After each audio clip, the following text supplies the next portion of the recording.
So today we will be discussing once again heavy things, but this time we will take a different look at it.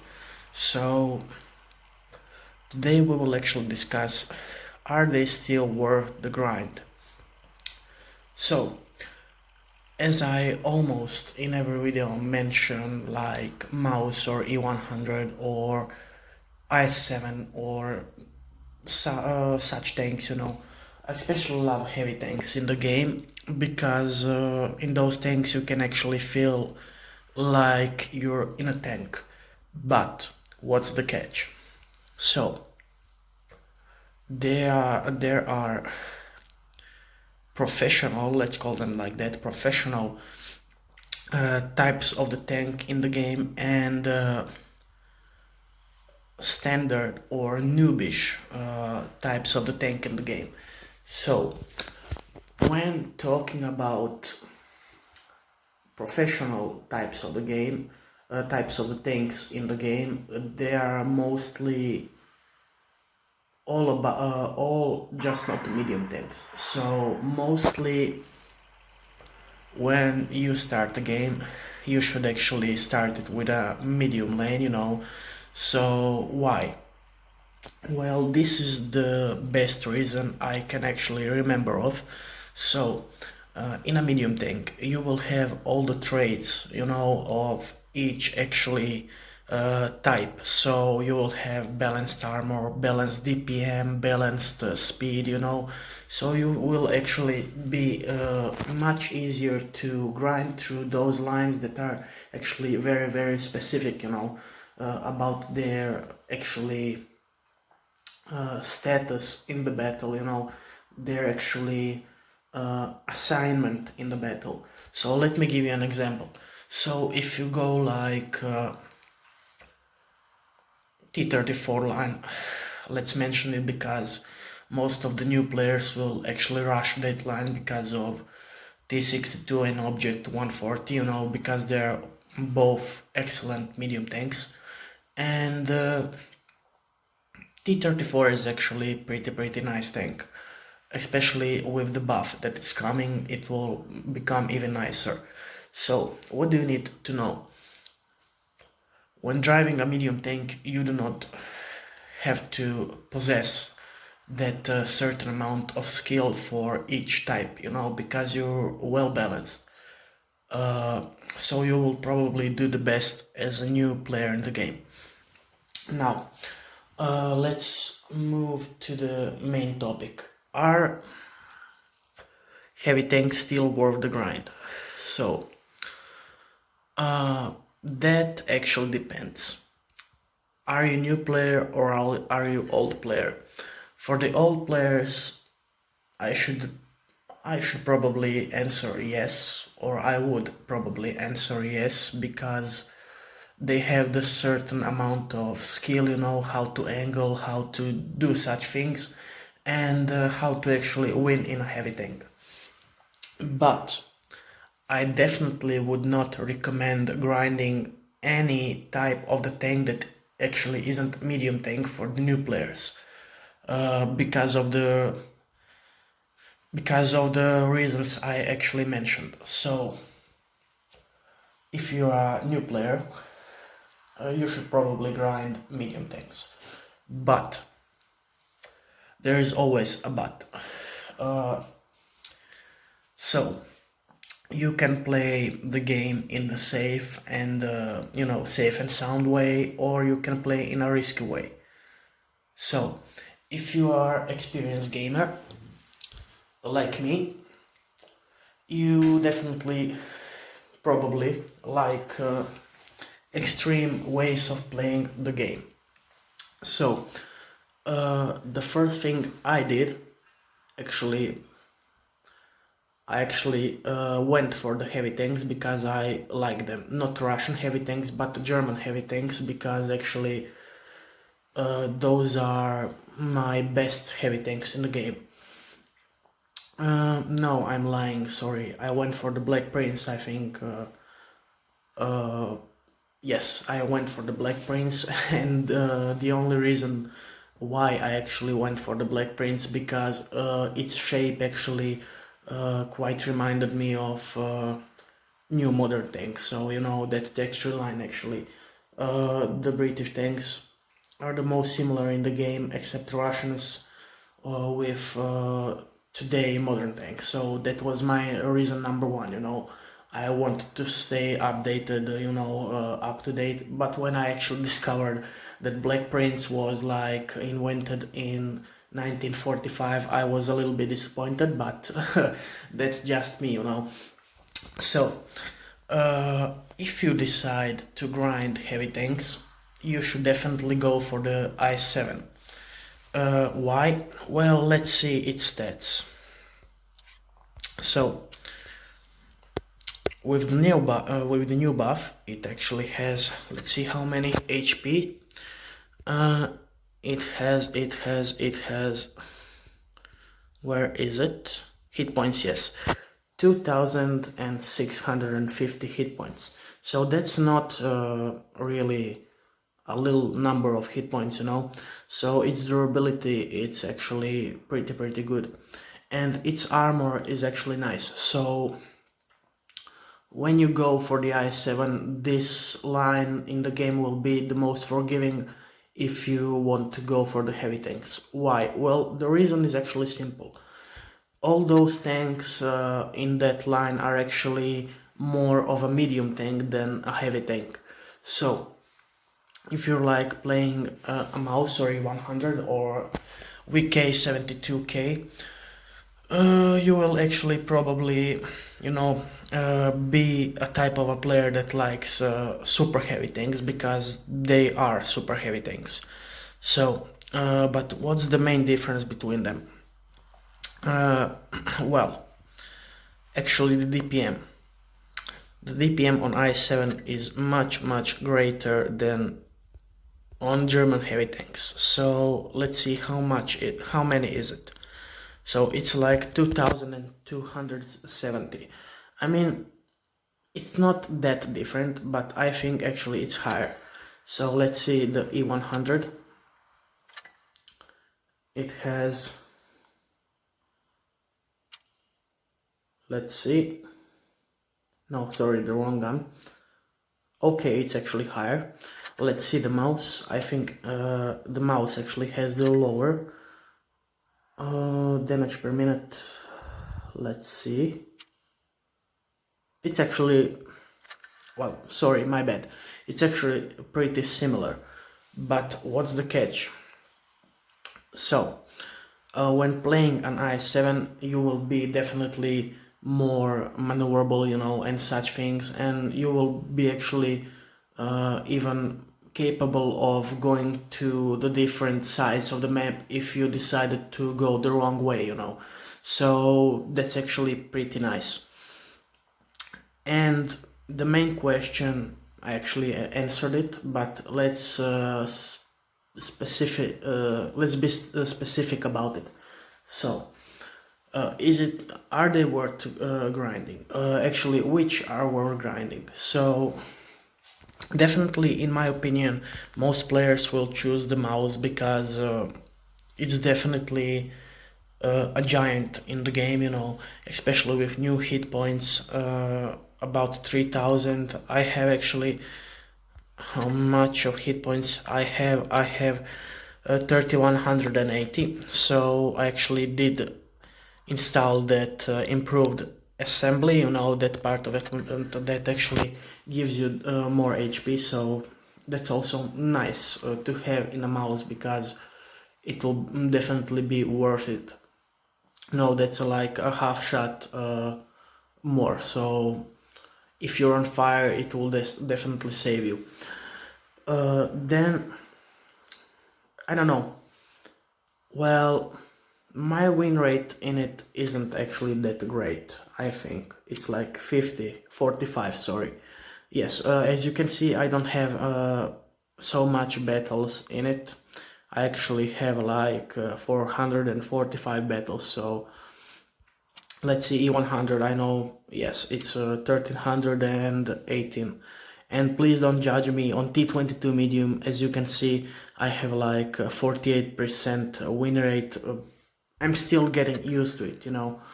So the next that definitely isn't worth the grind is VK72. So what's specific about VK72? The only position that is actually strong with this tank is a little bit hull down. So it can actually lower its gun, but not much, you know. I think it should be fixed. Let's see the degrees. I think it's like 7 or 8 degrees. I actually don't know specifically. Yes, 7 degrees. And actually, when you're on not so steep hill, you can actually get a pretty decent amount of bounces, you know. But it's a lower plate, as in every heavy tank. It's not worth it, you know, because everyone will mostly spam heat on you, and that's the main con of the heavy tanks, because everyone nowadays will just spam heat on you, you know, and you won't be able to defend yourself. So what are the pros and what are the cons? Let's get to it. So I think the best pro in a heavy tank is actually that you are well armored, and well, you can actually stand your position unlike any other tank. So the tank type that is actually the most alike heavy tank is actually tank destroyer, because it has the also strong frontal side, you know, but it has no turret, so it's weak about holding position, and they're mostly slower than heavy tanks, so that's also a pretty much a very big con. So what's the next actually pro about heavy tanks? So when you get to bigger tiers, most of heavy tanks, especially the German ones, will actually have the big guns, you know, like 128 millimeters or 150 millimeters. So not only that you will actually be able to hold your position, but you will actually terrify your enemy, you know. If they are alone, they won't be able to destroy you as easy because of the new buff with hit points, you know. And they will not try to rush you as they would before. Let's see if I can say any other positive side of heavy tanks. Well, I can. So another positive thing about heavy tanks is actually that you can rush enemy. If there is a certain number of heavy tanks in your team, like 2 or 3, you can actually pretty much, if your mediums say it is worth it, you can pretty much rush your team and be a team shield, you know. Everyone will actually target you because of the hit points, and that's just absurd for me, you know, because everyone should actually aim for the mediums first because of their spotting capabilities and their damage per minute, you know. So let's get to the cons. So as you can maybe figure it out, the biggest con of heavy tanks is actually their speed, their lack of maneuverability. So when you choose the side you will go to, there is no return. There is definitely no return, especially with the tanks like E100 and Mouse. There is definitely no return. There are a few exceptions like IS-7 or IS-3, you know, or something like Tiger 1, which is actually pretty good tank because it's a little bit speedy. It goes like 40 to 50 kilometers per hour, and it also has good armor. So another con is that everyone will target you. So if you don't know how to play heavy tanks, please don't, because you will just screw over your team and you will completely fail at that mission about being a team shield, you know. And then another con is actually, well, let's see if I can remember any other. What can I tell else about cons? Well, I don't think I have any other cons. So, well, as there are actually more pros than cons, you could actually tell that you should go to the heavy line to grind them.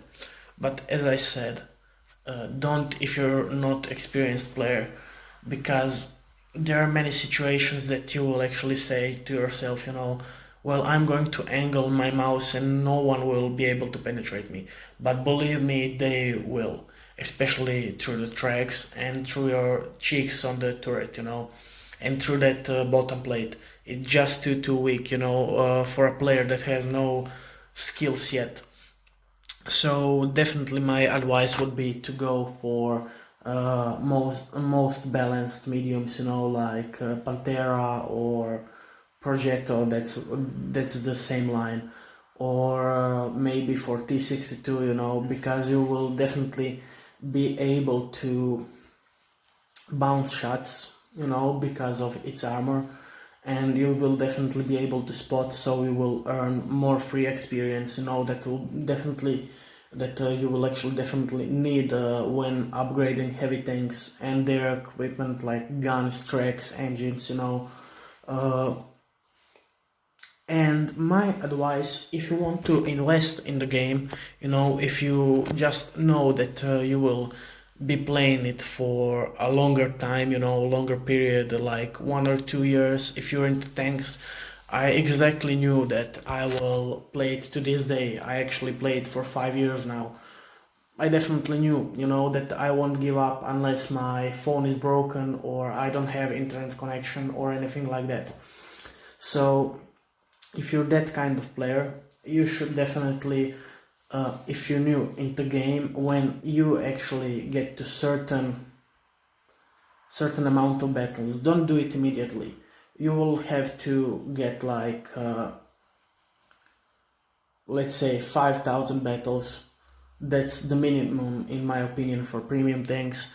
Then if you want to actually buy some premium tanks, I would definitely suggest to buy T26 E4 Super Pershing. Why? Well, because it's just a heavy medium or heavium, you know, if you want. So you will definitely have the perks of both tech tree types, you know. You will have maneuverability of a heavy tank, unfortunately, but you will actually have the view range of medium, DPM of a medium, and you will definitely have the armor of a heavy tank. So that's my biggest advice I can actually tell you, you know, don't buy it immediately, because you will just fail miserably, you know. I got it like, I think a year ago, and that was on my friend's laptop, and he definitely lost it, you know, because he was so angry because I got something on his laptop, you know, and I was so happy. I played with it, and I still play with it today because it's such a great thing, you know. And one more thing, when grinding heavy tanks, it will be hard. Believe me, it will be hard because of all the spammers. So when you're grinding heavy tanks, definitely mad games will return, uprising will definitely return, and such things, you know. So definitely go to those events, you know, because you will definitely profit from them. And if you have a certain amount of skills, don't do it if you don't, because you will just be another of those noobs that we actually don't hate, but we don't love it either, you know. So if you have earned a little bit of skill, try yourselves at rating, because At every rating battle you will actually get a certain amount of experience boost, and I think a certain amount of credit boost. I don't actually know, but definitely do it. Try it, it's worth it, because you will grind faster through tiers, you know. It's I don't actually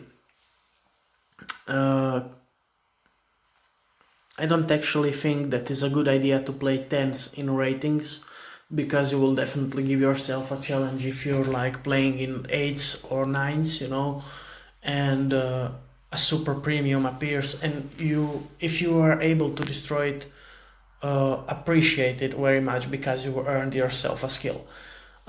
Because, you know, it's not every time that a premium player is good player, but the most of the times there definitely are. So if you are able to destroy Action 10 or T22 medium, you know, and you are T lower, if you're able to destroy it by your skill, then be proud. Definitely be proud. Okay guys, that's it for this video. Peace out.